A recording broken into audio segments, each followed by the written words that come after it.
Bonjour ou bonsoir à tout le monde. Nouvelle vidéo avec un petit peu de retard par rapport aux précédentes suite à des petits soucis de matériel, mais on est reparti du bon pied pour refaire des interviews du collectif Équipe de France. Comme expliqué dans les précédentes vidéos, je vais essayer de raccourcir l'introduction ce coup-ci. Le but, c'est de permettre à la communauté de rencontrer et de découvrir les membres du collectif, que ce soit joueurs ou staff. Et du coup, aujourd'hui, je reçois non pas un joueur, mais un membre du staff de l'équipe de France en la présence de Chev, que je vais laisser se présenter rapidement, qui tu es, d'où tu viens, ton rapport à Warhammer ou compétitif, et puis après je poserai des questions un petit peu plus précises pour que l'audience puisse apprendre à te connaître et qu'on puisse détailler un petit peu tes missions au sein de l'équipe de France pour cette saison 2025. Yes, bah déjà, bonjour ou bonsoir, suivant à quelle heure vous regardez cette vidéo à toutes et à tous. Donc pour ceux qui ne me connaissent pas, c'est Chev, mon prénom c'est Hugo, j'habite dans la région lyonnaise. Je suis joueur de l'équipe LDM depuis à peu près 20 ans. J'ai commencé Warhammer en 2014 avec la boutique LDM à Bourgoin-Jallieu, qui aujourd'hui malheureusement n'existe plus. Euh, j'ai joué 2 ans chez les Bisounours. Entre guillemets, avant Covid. Et après Covid, le niveau Ligue 1 me demandant un temps beaucoup trop important par rapport à mon travail, j'ai décidé de clairement, simplement repartir sur du jeu en équipe avec les potos, donc en Ligue 3 tranquillement. Et par contre, si je veux du plus compétitif, ce sera plus sur du solo. Comme je vous l'ai dit, j'ai commencé 40 000 en 2014. J'ai commencé par les Space Marines, hein, comme la majeure partie des hobbyistes, j'ai l'impression. Mon cœur a vite penché pour les Blood Angels. Voilà, donc si j'ai un perso préféré au niveau de l'Imperium, ce serait quand même plutôt Sanguinus. Je fais partie des milliers de Blood Angels qui espèrent que le lore nous fasse refaire venir une figurine avec des règles, ce serait cool. Mais bon, faut pas rêver non plus. Ensuite, j'ai joué plutôt Eldar, où là, ma petite préférence était portée sur l'avatar de Kayn. Ensuite, je suis parti plus sur du GK, et ensuite, majeure partie de Drukhari. Voilà. Ça marche. Et donc, Drazhar, forcément. Mais au moins c'est un peu varié en tout cas. Ouais, ouais, ouais, En... après, j'ai eu des petites phases un peu. Beaucoup de phases, surtout quand j'ai joué en Ligue 1, où au final, je faisais plutôt le huitième joueur. J'étais là pour combler les manques de l'équipe, donc apprendre un codex. Soit en last minute, soit le dernier truc. Donc j'ai joué un peu Admech avec et là 18 robots et là 20 cataphrons. Mhm. La fameuse liste avec les trois Chaos Knight avec les trois Lords Discordants. Euh, c'était du mononeural, hein. Typiquement la liste avec 3 Lords of Skull. Voilà, alors ça c'était le côté un peu cool. Mais, euh, mais voilà, je crois que les seuls codex qu'au final je n'ai jamais joué, ce sont les Tyrannides, les Orques, le Kulgene Stealer et les Sorts de bataille, parce que j'ai juste joué Célestine une fois dans une fin de version dégueulasse où on pouvait jouer 14 codex en même temps. Oui, la fin de V7 avec les soupes à Ouais, base de c'est ça. Célestine, Guilliman, un commissaire, plein de gardes qui étaient sans peur. Ouais, c'est Truc ça, c'était bien complètement rigolo de débile, l'époque. ouais. Ouais, ouais. Après, j'ai aussi une jolie phase d'Esgard qui m'a beaucoup plu. Et une phase démon aussi, où au final, c'était avec les démons où j'ai réussi mon meilleur résultat personnel à l'international en faisant le WTC 2018 à Zagreb. C'est Mhm. d'ailleurs le WTC, enfin, à l'époque, ça s'appelait encore l'ETC, je Le crois. TC, oui, tout à fait. Et où Aretas avait été champion du monde solo d'ailleurs. Et j'avais fini 17e en démon, deuxième place française, et Père Castor avait fini troisième français, pas très loin derrière moi de mémoire. D'accord. Donc Voilà. un petit peu touche à tout, on va dire. Ouais, ouais, Et ouais, en termes d'équipe, tu m'as parlé des LDM en Ligue 3. C'est sur quelle Ligue c'est 3 ça. exactement? Quelle poule? Ouais, on est en Ligue 3 Rhône-Alpes et on est sur la poule de Lyon Nord de mémoire. D'accord. Et justement, question, localement autour de Lyon, est-ce que tu joues en physique dans un club ou tu joues principalement sur TTS? Alors, je fais partie des joueurs qui n'aiment pas TTS. Ok.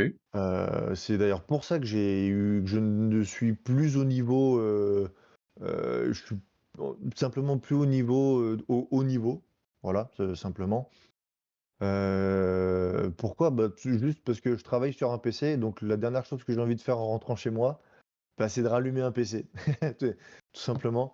Après, il y a le côté jeu de figurines qui m'a beaucoup plu, parce que quand j'étais petit, j'étais très introverti alors que je ressentais plein de choses, donc c'était assez particulier et ce milieu-là m'a vraiment appris, à me développer en tant qu'être humain, aussi en tant que personne et aussi peut-être plus à m'affirmer et je l'ai appris par ce contact humain, donc ça Mhm. m'y a donné goût tout simplement D'accord. et donc dans les clubs, je suis inscrit au Lyon War Club, qui a des dispos de salles avec la boutique sur Lune, qui a des dispos de salles au double mixte et qui tous les samedis se retrouve dans un bar à jeux. Ok. Je joue aussi dans la boutique, Miniverse à Bourgoin-Jallieu, et je joue aussi pas mal, je joue majoritairement, à Wargame Spirit à Grenoble. Ça marche. Et du coup, tu t'es passé d'un codex à l'autre avec des codex un petit peu plus favoris, enfin des factions un peu plus favoris que d'autres. Mmh, En ce moment, avec toutes les actualités, les codex qui sortent, Eldar, Garde Impériale, Emperor mmh. Children, tous les détachements de Noël qui sont sortis en décembre, qu'est-ce que tu joues actuellement? Alors actuellement, je suis sur du Chevalier Gris en termes de jeu. En termes de montage, je suis sur mes Blood et bah, vu que je me suis fait rapid ingress par un codex Eldar, on n'est pas à l'abri que ça ressorte à droite à gauche et surtout le détachement de Noël, Drukhari me fait énormément, de l'œil, mais Il, j'ai il pas le est, temps de tout faire. il est sympa sur le principe, il est original dans le fonctionnement et avec les datasheets, Ouais, c'est ça. les datasheets Harlequin qui ont été mises à jour, il y a des choses à faire, je pense. Ouais, carrément et même, alors alerte spoiler, j'ai fait une partie en 1500 points qui est d'ailleurs un format super cool si vous commencez le jeu. Au final, ça permet de pouvoir commencer doucement avec les figurines qu'on peint et ne pas passer 8 heures sur une game parce que les 500 points qu'on a en plus quand on démarre, soit une nouvelle armée, soit un nouveau format, soit, même si on veut commencer le milieu compétitif et ben, en vrai, c'est 500 points de trop parce qu'on ne sait pas comment les manier et au final, c'est de la perte de temps. Donc ce format 1500 points, quand on veut faire une game de, par exemple, 2h30 au lieu de 3h30, et ben, il est vraiment excellent. Donc ça permet de garder du plaisir de jeu, en essayant, d'y avoir moins de temps, soit par tout simplement la vie, ça peut être la vie de famille, la vie professionnelle, voilà. Bon oui, ça, si on manque effectivement de temps ou qu'on a tout Mmh, simplement envie de tester des trucs et de se détendre un peu plus, il faut pas constamment et obligatoirement se limiter au format de 1000 points. Alors c'est c'est sûr ça. que si on a la volonté de maintenir ou de grandir dans un niveau compétitif, faut jouer le format compétitif, mais Oui, il y a pas que ça pour pratiquer le ouais hobby, de toute façon. Et du coup, bah, et c'est une manière de mettre le pied à l'étrier, c'est cool. aussi, oui, tout à fait. Et du Et coup, bah, donc j'ai affronté excuse-moi, pardon. vas-y, vas-y, vas-y. Et en fait, j'ai affronté Evie qui jouait le détachement, Harlequin du codex Eldar. Mais c'est incroyable. Il est trop cool. Il est trop, trop cool.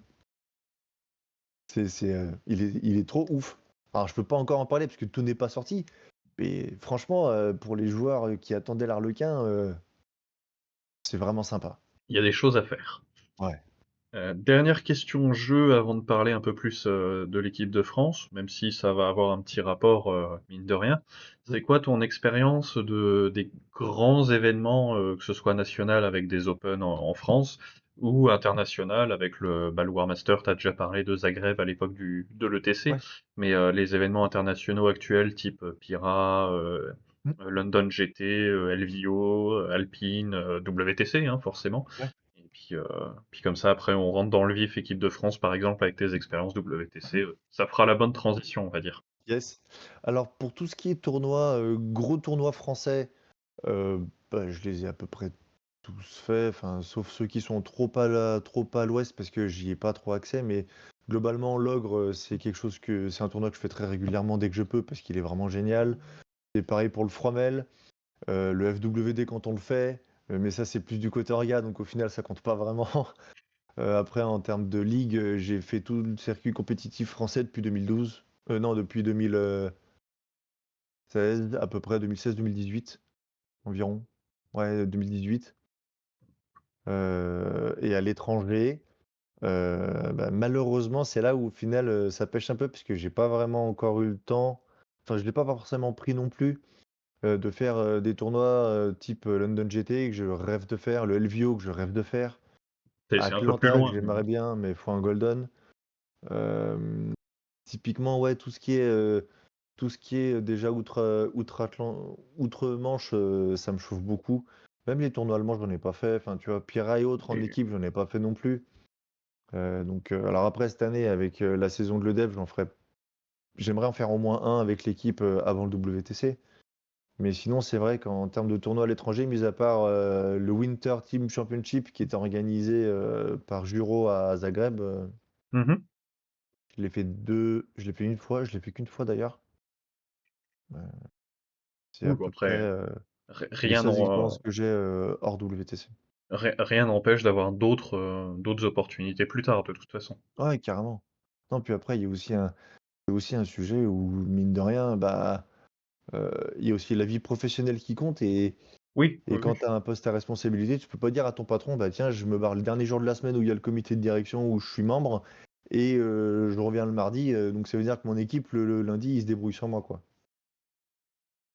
Donc tu vois, au final, c'est 2 jours charnières dans la semaine que c'est difficile de squeezer. Oui, oui, ça, en fonction du travail qu'on a, des contraintes familiales qu'on a, c'est vrai qu'on ne C'est peut pas ça. tous Donc dégager après, le même ouais, temps pour le hobby. c'est Et, ça. euh, et voilà, Non, faut adapter ensuite le temps perso et voilà. le temps en jeu, on va dire. Ouais. Puis après aussi, en étant compétiteur, parce que c'est pas parce que j'ai plus le niveau que ça m'est sorti du cerveau, hein. Oui, bien Mais c'est sûr. sûr, aller dépenser, parce que ça, c'est des week-ends qui coûtent entre 600 et 800 balles. Et bah, claquer ça, au lieu de faire autre chose avec, par exemple, ma compagne ou ma famille, pour se faire rouler dessus parce qu'au final, t'es pas au niveau. Ah, ça fait un peu mal au derche quand même, on va pas se mentir, c'est un peu dur. C'est sûr. Mais du coup, j'improvise une petite transition. Quand on a moins le temps de jouer à haut niveau, on peut quand même côtoyer le haut niveau d'une autre manière. Bien sûr. Justement, ben, soit moi, par exemple, j'ai un niveau Ligue 2 correct, mais pas foufou non plus, mais je côtoie le gros niveau avec les tournois internationaux quand j'arbitre, avec les relations internationales, avec la FEC, tout simplement.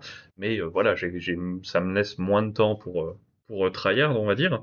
Et du coup, bah, toi, tu as ce rôle de manager de l'équipe de France, si j'utilise le bon terme, hein. Ouais, c'est ça. On va détailler tes missions. Enfin, je vais te laisser détailler tes missions plutôt pour expliquer un petit peu ce que tu fais. Je poserai des questions pour Mhm. demander des précisions au besoin. Mais juste avant de faire l'inventaire de tout ça, c'est quoi tes expériences au sein de l'équipe de France? Je parle pas de la saison 2025, mais du coup, bah, des 3 saisons précédentes avec le capitanat de LOL, le premier mandat de Père Castor, pardon, Mhm. et la saison de Zeka. Yep. Alors tout d'abord, ce qu'il faut savoir, c'est que l'équipe de France, j'ai la chance de la côtoyer depuis à peu près 12 ans, parce que les premiers qualificatifs qui ont été organisés, à la base, ça s'appelait les qualifs ETC, qui étaient organisés en France. Bah, en fait, les Bisounours ont été présents très vite, et à cette époque-là, vu que c'était eux qui gagnaient tout, et ben, on avait directement accès à l'équipe de France. Et c'est vrai que pour avoir fait 25 ans de football dans ma vie, eh ben, faire une passion où l'équipe de France est aussi accessible, c'est une chance incroyable. Donc franchement, il faut qu'on s'en rende compte et pas qu'on le minimise parce que dans d'autres sports ou dans d'autres passions, ça n'existe pas. C'est, ce serait complètement utopique de se dire, tiens, je vais écrire un message au mec de l'équipe de France, il va me répondre, tu vois. Par exemple, enfin, même avoir ne serait-ce qu'un morceau de contact avec eux, c'est impossible. Donc, bien qu'on se rende compte de la chance qu'on a et de la disponibilité aussi qu'ils donnent par rapport à ça, enfin, je trouve ça vraiment très cool. Et pour en revenir à ta question de base, mes expériences au sein de l'équipe de France depuis ces 3 à 4 dernières années, et ben très simplement, sur le capitanat de LOL, je me suis, je pouvais pas participer, donc en fait, j'ai commencé à voir les lives d'Evie et j'ai pris un coup de tafu, j'ai pris un billet d'avion et je les ai rejoints, juste pour être là et kiffer et si j'avais pu donner un coup de main, je le faisais avec plaisir.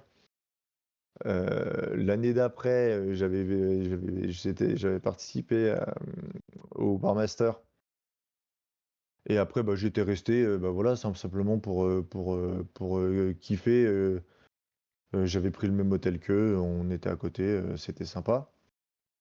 Et ensuite pour le capitaine Zeka, il m'a intégré au staff, de l'équipe parce qu'il avait vu que c'était quelque chose qui me motivait depuis un certain temps. Et puis aussi, ils ont vu les efforts que j'avais faits puisqu'il y a eu quelques années où on va dire que j'ai eu un caractère, fort et je me privais pas de dire ce que je pensais, comme je le pensais, donc le politiquement correct était pas vraiment là, on va Mmh. dire. Donc forcément, ça pouvait créer des barres qui avaient pas forcément lieu d'être, mais juste j'étais nature peinture et ça pouvait déranger, oui. Et je comprends qu'on voulait pas donner cette image-là à l'équipe de France parce que c'est pas ce qu'on veut véhiculer forcément, donc il faut mettre de l'eau dans son vin, tout ça, donc c'est plutôt cool.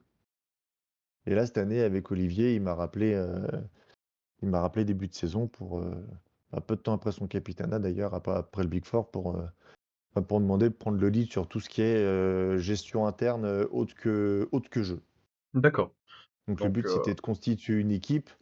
Donc avec, en gros, le but, c'est d'avoir un community manager, d'avoir un travel planner, d'avoir un coach, entre guillemets, jeu matrice et plusieurs personnes sur qui compter en termes d'organisation, de com, de suivi de joueurs. Par exemple, donc dans mon staff, on a Gaël qui a organisé tout le premier voyage de l'ETS. Non, de c'était quoi? l'alpine? Non, c'était pas. Si, c'était peut-être l'Alpine. En Si, décembre, du fin premier Alpine novembre ou début exact, ouais. décembre, ouais, tout à fait. Ouais, ouais, c'est ça. Bon, là, malheureusement, elle a eu des gros soucis perso, donc elle est un peu moins dispo. Mais je vais essayer de la faire retravailler. Je vais essayer de la faire retravailler avec nous un peu plus tranquillement. En community manager, là, je suis en train de discuter avec une personne également qui peut nous faire des designs de maillots et des petites cartes, un peu comme les Suédois ont fait, de présentation du collectif. Il y a Bob l'éponge aussi qui nous a rejoint, qui m'aide sur la communication sur les réseaux, donc que ce soit Facebook ou Instagram. Également aussi sur tout ce qui est, dès que j'ai besoin d'un petit coup de main sur un sujet ou autre, il répond toujours présent, donc c'est vraiment génial. Et je lui ai aussi demandé de m'aider sur le design, donc il a contacté une graphiste qui va nous proposer d'ici 10-15 jours plusieurs designs du maillot de l'EDF 2025. Mmh. Il y a Grimnar qui est aussi dans l'équipe LDM, qui a aussi joué pour le Cartel de Troll, qui m'a rejoint. Lui, c'est vraiment mon bras droit premier sur tout ce qui est scrim, jeu, parce que lui, il est vraiment très très porté sur la méta.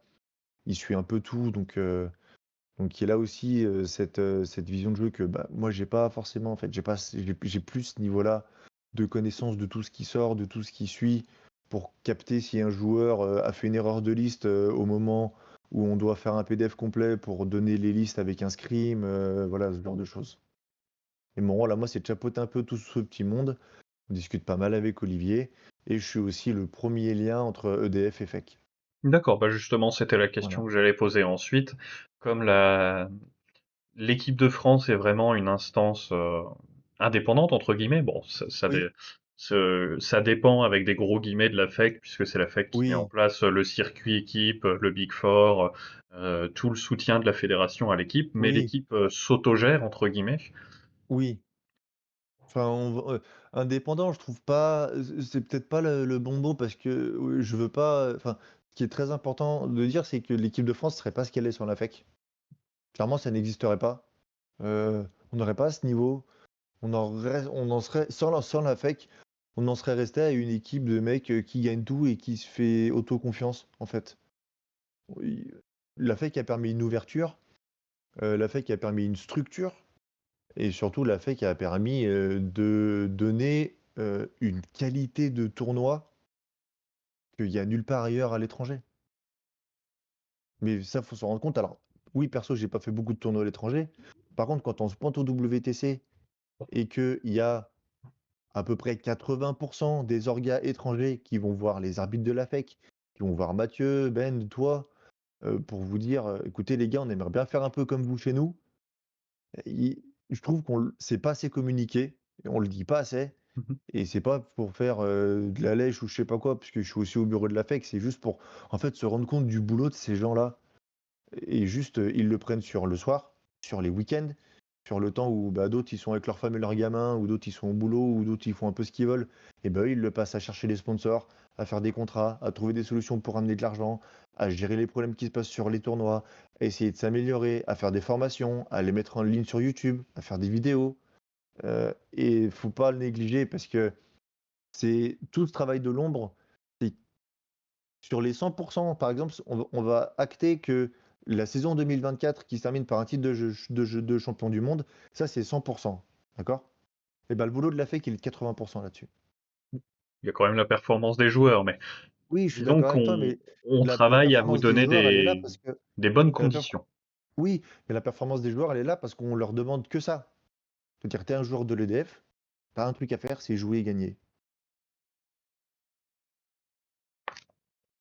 C'est quand même, c'est quand même confort, tu vois? Bah, disons que ça aide. Donc, Donc forcément, et puis alors après évidemment on leur demande, de se déplacer, de prendre du temps pour les gens, mais ça c'est j'ai envie de te dire, c'est quand même, le minimum du minimum de chez minimum. Mais c'est sûr que c'est un confort sans nom. Quand tu n'as quand en termes de joueurs, la seule chose que tu as à penser, c'est ton jeu, ah je veux dire, tu en pantoufles. C'est Tu vois ce que presque je veux ça, dire? c'est presque ça. C'est Mais du coup, effectivement, tout ce qu'on fait, bon, c'est pas la FEC travaille pas uniquement pour l'équipe de France, bien sûr, elle travaille aussi pour la non. délégation qui va à Atlanta au championnat du monde organisé par Game Mmh, Workshop. Et avant toute chose, bah, pour toute la communauté française avec les clubs, les associations, les équipes, les organisateurs d'Open et ainsi de suite. Donc effectivement, le soutien à l'équipe de France est une des missions de la Fédé, et on a pu mmh, voir au fil des années précédentes que l'équipe de France en a profité, enfin, tout du moins profité dans le sens positif du terme, pour justement pouvoir step up et bah, devenir champion du monde l'année dernière. mmh. Et donc maintenant, 2025, tu nous expliques que ton rôle principal, c'est de bah, chapeauter, on va dire, l'équipe, le staff, coordonner un petit peu les efforts de Mmh. tout le monde pour justement soulager les joueurs de charge mentale qui leur incombent pas forcément. Mmh. Et du Quoi, coup, après, c'est aussi un c'est... choix du sélectionneur, Oui, bien et sûr. capitaine de dire: «Voilà, moi mes gars, ils sont là que pour jouer, maintenant, toi tu te démerdes à faire le reste». Mais ça fait Oui, enfin, tu vois, c'est quelque chose que j'ai accepté, tu vois? c'est une C'est organisation, bien sûr.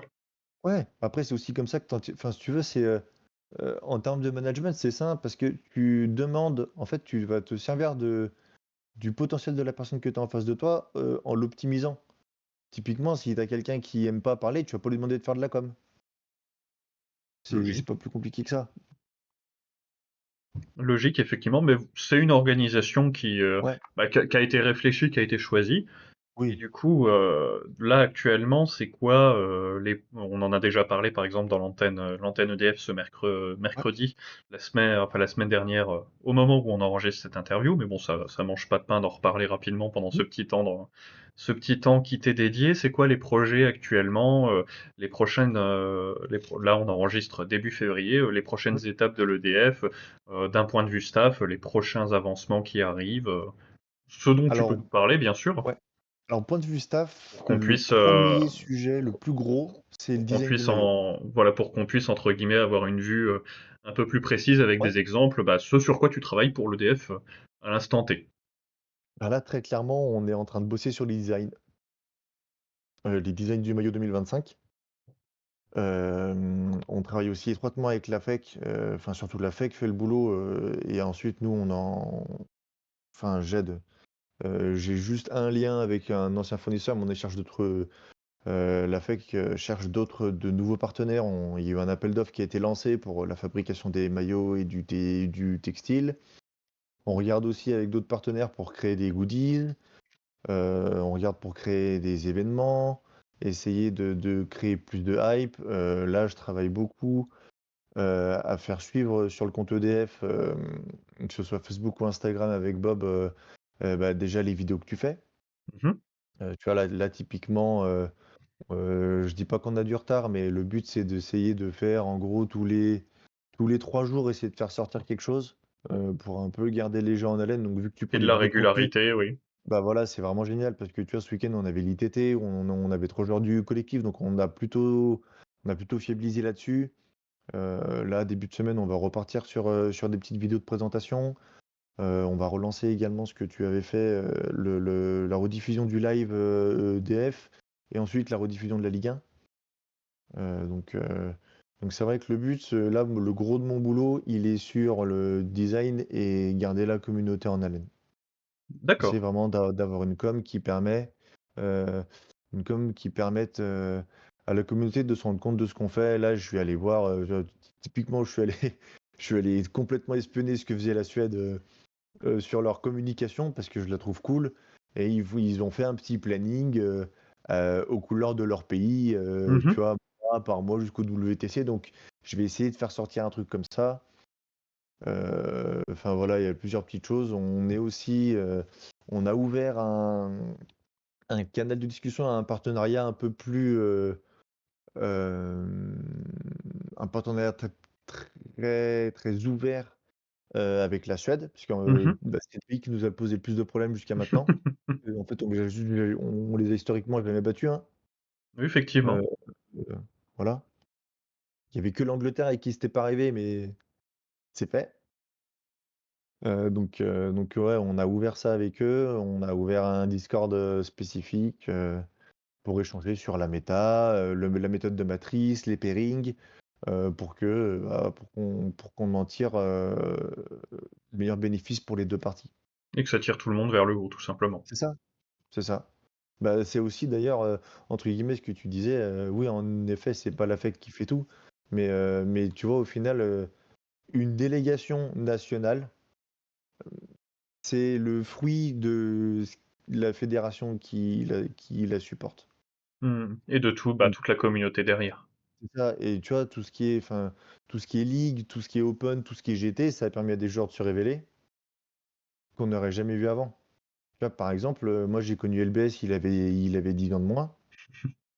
Bah aujourd'hui, s'il n'avait pas fait de tournoi à l'étranger ou s'il n'avait pas eu la ligue, tu vois, il n'aurait jamais été connu. Jean-Loup, il n'y en avait pas beaucoup en France qui le connaissaient avant Atlanta, tu vois. Bon, dans le Grand Est un peu plus, mais Ouais. effectivement, ça lui a permis de se révéler. Mais tu vois, au final, sur la scène française, on le connaissait pas trop. Je veux dire, tu vois, des mecs comme Père Castor qui sortent de nulle part ou comme Zig qui reviennent après 10 ans de pause et qui niquent tout au bout de 6 mois, il y en a quand même pas des masses, tu vois. Donc C'est sûr. forcément, bon bah, soit parce que t'en as un qui tryhard de jour et nuit, soit parce que t'as l'autre qui a fait 30 ans d'échecs. Bon bah du coup, enfin, tu comprends. Oui, Mais bien sûr. des profils comme ça, on en a très peu. Et tu vois, ce qui est bien, c'est que des collectifs comme le DEF, grâce à la FEC, on a des gens qui sont sortis qu'on n'aurait jamais vu autrement. Et c'est vraiment cool. Enfin, je trouve ça assez simple parce que je trouve que ça nivelle par le haut, mais de la bonne façon. Et ça crée Tu des vois, opportunités, ça donne une ouais, plateforme pour que tout le monde puisse s'exprimer. c'est ça. Enfin, tu vois, avant la Ligue, enfin, du moins plutôt avant le capitanat de LoL, parce que c'est vraiment lui qui a décidé de casser toutes ces frontières à la con. Et là, pour le coup, je mâche mes mots parce que c'était vraiment, enfin, ça en devenait presque puéril et dommageable pour notre loisir. C'est que ça a vraiment amené une sérénité dans les échanges et ça a vraiment cassé toutes ces barrières d'équipe à équipe de attends, on va prendre tel joueur de l'autre équipe, on va un peu se cracher dessus, on va un peu faire des coups de pute. Et tu vois, ça, c'est fini et franchement, ça a été bénéfique parce qu'on a enlevé le plus mauvais ingrédient de tout jeu collectif, c'est l'ego. À partir du moment où tu enlèves ça, avec un groupe, mais tu fais monts et merveilles. Mm. Je suis assez C'est d'accord. Je suis assez d'accord. Et moi, j'aurais du coup, bah, le dernier sujet, entre guillemets, avant de clôturer la vidéo, parce qu'on arrive doucement à la petite demi-heure. Mmh. Euh, quand je fais les interviews avec les joueurs ou les antennes EDF justement mensuelles, on se garde toujours une petite minute et demie, 2 minutes pour parler notamment de la boutique EDF, puisque Yes. un des chevals, on va pas se mentir, un des chevals de bataille de toute Mm. saison, c'est l'argent.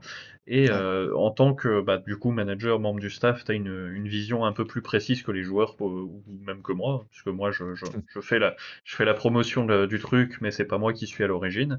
Est-ce que tu peux Mm. nous expliquer comment la communauté en fait peut aider l'EDF et pourquoi c'est important que la communauté soutienne l'EDF justement? Bien sûr, bien sûr. Alors tout d'abord, on a un site qui est valable il est valable 1 an, donc il va durer de mémoire jusqu'en euh, à peu près juillet ou août 2024, où vous pouvez avoir ce magnifique maillot avec l'étoile. Voilà, donc c'est un site qui peut vous emmener, enfin voilà, vous avez t-shirt gris et bleu marine, pull gris et bleu marine, maillot blanc et bleu, où donc vous pouvez acheter ce maillot. Ce qu'il faut comprendre, c'est que c'est plutôt une contrepartie, c'est-à-dire votre don va vous donner accès à un t-shirt, un maillot ou un pull, ou a pu vous donner accès à des dés, ou a pu donner accès à des sets d'objets. Euh, L'année dernière, l'erreur qu'on a faite, qu'on va pas se mentir, l'année dernière, on n'a pas eu une rentrée, on n'a pas eu de rentrée d'argent suffisante pour financer une nouvelle saison. Donc cette année, on a vraiment besoin de la communauté pour tout simplement pour aider à financer euh, au-delà d'une deuxième étoile, de pouvoir permettre à des joueurs qui n'ont pas forcément les moyens de pouvoir commencer à mettre le pied à l'étrier sur des tournois à l'étranger, type Pira, Home Nation, le TC. Voilà, c'est des En se tournois déplaçant avec le collectif EDF. en se déplaçant avec le collectif EDF à l'étranger. Euh, il y a tout simplement ce site-là qui est là pour ça. Vous voyez, moi, par exemple, j'ai fait plaisir à mes parents parce que bah, leur fils qui est champion du monde, bah, ça leur fait plaisir. Bah, je leur ai pris un maillot chacun et puis voilà, ça peut être un cadeau, ça peut faire office de pyjama. Si vous aimez collectionner les maillots de l'équipe de France, et bah, vous les mettez en grand dans un joli cadre qui coûte 3 balles à Bah, Ikea. il m'en manque Faites-vous un ici. plaisir. Il m'en manque un. J'ai celui de la première année. J'ai Ouais, celui de l'année dernière, mais j'ai pas c'est celui d'il y a ça. 2 ans, le blanc avec le coq en peinture. Il m'en manque un. Ah, mais demande à Manoué, je crois qu'il y en a un ou deux qui traînent au café. Parce qu'après, ce qu'il faut se dire, c'est que cette étoile, elle est arrivée parce qu'on a ces trois maillots-là, hein. Parce qu'on a eu ces trois collectifs qui ont travaillé, on a eu ces trois capitaines qui ont travaillé. Donc voilà, mais ils ont travaillé parce que la communauté nous a aidés, parce que la FEC nous a aidés, et ça, malheureusement, bah, ils nous ont aidés. Enfin, mais c'est pas malheureusement, mais forcément, ça parle de pognon, quoi. Donc aujourd'hui, les temps sont durs pour tout le monde. Clairement, on le sait, on le voit tous, on va pas se mentir, on va pas demander à des gens qui ne peuvent pas se le permettre de nous donner de l'argent, c'est pas le but. Mais vous pouvez aussi nous aider, juste nous envoyer un petit message en mode bah salut les gars, j'adore ce que vous faites. On en a reçu pas mal après le titre, franchement ça fait chaud au cœur. J'imagine, oui, avec Puis, la hype du WTC remporté, oui, je pense que ça a dû ouais. tomber pas mal. Et ça, tu vois, ça n'a pas de prix. Et c'est incroyable, on se rend pas compte de la portée que ça peut avoir. Et c'est magnifique. Et après, bah, pour cette nouvelle saison, continuer à aider le collectif. Parce qu'au-delà d'aider le collectif, ça aide aussi les arbitres, ça aide toute la FEC, hein. Il y a quelque chose qui va être annoncé et qui va être créé d'ici fin février de mémoire, fin février, début mars, pour justement récolter les fonds de cette nouvelle saison et pour aussi en faire le maximum pour la saison prochaine et essayer de garder cette dynamique. Donc Voilà, plus d'infos dans le futur sur de nouveaux moyens de soutenir le collectif, exactement. pour permettre bah, à l'équipe Ouais, de faire jouer des joueurs, de les envoyer sur les événements à c'est ça. l'étranger, de se créer de bonnes conditions pour Mm. arriver cet été à Léoben bien aiguisé, on va dire, et Ouais, remporter un deuxième titre de champion du monde. Et donc tout simplement bah, c'est ça. soutenir l'équipe de France qui n'est pas Mm. uniquement 8 joueurs comme ça pouvait être à une époque, mais un collectif issu Ouais, bah, de plein d'équipes différentes et de la communauté française dans son c'est ensemble. ça. C'est vraiment, c'est plus, Je prends l'exemple Bisounours sans jugement, c'est juste qu'historiquement c'était les Bisounours. Oui, C'est plus l'équipe Bisounours qui va à l'ETC, c'est l'équipe de France de la communauté française qui va au c'est ça, WTC. exactement. Mais d'ailleurs, ça se remarque parce que, enfin, le dernier, de mémoire, le dernier WTC, le dernier ETC qui a eu lieu à Zagreb, euh, Une toutes Novi les équipes, tous les Novi pays, Sad, c'était avant, hein. euh, non, Novi Sad, c'était après. Ah, bon. Donc le dernier ETC, c'était un Novi Sad. Mais tu vois, à Zagreb, tout le monde se connaissait. Tu avais très peu de joueurs qui changeaient dans les équipes. Très peu. Mhm. Et là, il y a vraiment une ouverture. Alors, je pense que le Covid TTS a particulièrement aidé et a particulièrement été euh, démarreur de cette situation. Mais c'est pas un mal. Parce qu'au final, parce qu'il n'y avait pas. Enfin, tu vois, on parle des bisounours en France, mais en Allemagne, c'était pareil. En Angleterre, c'était assez similaire. Euh, Enfin, ouais, enfin, les modes de sélection étaient sensiblement les mêmes un peu partout, quoi. Et on voit depuis quelques années effectivement que ça évolue. C'est ça, et puis au final, puis à la fin, ça crame les mecs. Enfin, tu vois, cette année, Oui. l'équipe de Pologne, ils sont cramés, ils vont changer 80% de leur collectif. Ce Ils sont qui, cramés, les gars. ce qui peut-être peut pas faire de mal. Ouais, oui, mais c'est certain, puis même à eux, ça va leur faire du bien, parce que à chaque fois, t'imagines, chaque saison, c'est toujours toi qui portes le truc de faut gagner, faut regagner. Que la Pologne, on a beau dire ce qu'on veut, on a Ah, beau avoir une étoile sur le maillot, ça eux, reste des bons clients. déjà, eux, ils en ont plus, déjà, pour commencer. Puis mine de rien, ils ont une histoire qui est. Enfin, ce qui est une époque à l'ETC, ce qu'il faut savoir, c'est qu'il y avait un bouclier où l'ETC c'était plusieurs jeux et la meilleure nation overall remportait le bouclier. Et je crois qu'il y a que 2 ans où ils l'ont pas eu. Oui, donc c'est historiquement de très bons clients, effectivement. Tu vois? Euh, Donc forcément, mais et ce qui a créé l'affect de par la quantité de tournois, de GT, de ligues, c'est incroyable parce que même pareil, enfin la formation arbitrale. Alors après, on dira ce qu'on veut sur les arbitres, mais ce qu'il faut savoir, c'est qu'un arbitre, à partir du moment où il va prendre une décision, tu as la moitié des personnes qui vont lui poser la question qui vont pas être d'accord. Mais c'est comme ça. En mode, qu'est-ce que tu veux faire d'autre? bah, Mais ça reste un être humain, disons que quand il faut trancher, il y a forcément un parti c'est qui sera ça. Mais après, ça moins reste, satisfait que l'autre. Mais bon. c'est ça. Mais après, ça reste un être humain qui perd du temps de jeu pour permettre aux autres de bien jouer. Il faut pas l'oublier. Alors après, bien entendu, on a eu des vidéos sur Internet qui ont entraîné pour dire que les arbitres c'était tous des cons, qu'il y en a qui se prenaient pour Hitler et je sais pas quoi. Alors, ça reste des êtres humains dans tout le monde entier, il y aura des gens qui veulent paraître plus malins qu'ils ne sont, avoir un abus de pouvoir parce que ils ont des vies de merde et qu'ils en veulent un peu, et puis dès qu'ils ont un peu de pouvoir, bah, ils vont l'étaler. Mais on s'en fout, hein. Enfin, il faut pas que 2% d'une masse pollue les 98 autres. Je pense que dans le monde du travail, on a tous eu un mec qui fait de l'excès de zèle.